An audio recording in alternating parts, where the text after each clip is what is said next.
أعوذ بالله من الشيطان الرجيم. بسم الله الرحمن الرحيم. إن الذين آمنوا والذين هادوا والنصارى والصابئين من آمن بالله واليوم الآخر وعمل صالحا فلهم أجرهم عند ربهم ولا خوف عليهم ولا هم يحزنون. وإذ أخذنا ميثاقكم ورفعنا فوقكم الطور خذوا ما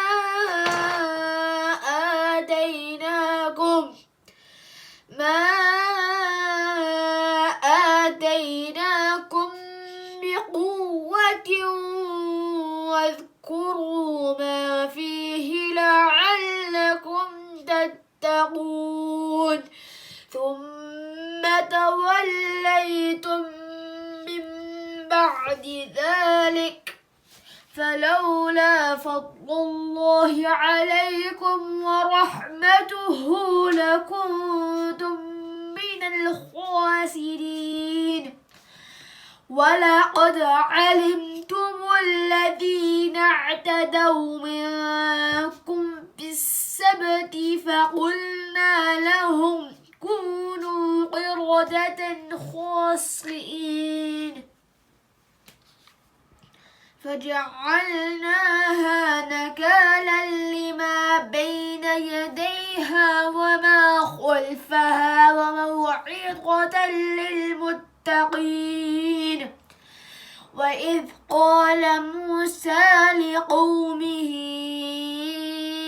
إن الله يأمركم أن تذبحوا بقرة قالوا أتتخذنا هزوا قال أعوذ بالله أن أكون من الجاهلين.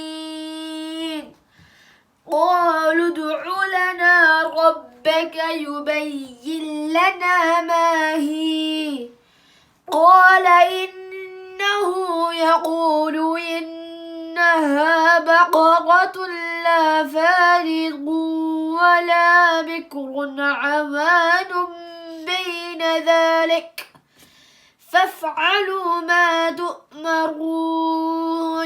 قالوا ادع لنا ربك يبين لنا ما لونها قال إنه يقول إنها بقرة صفراء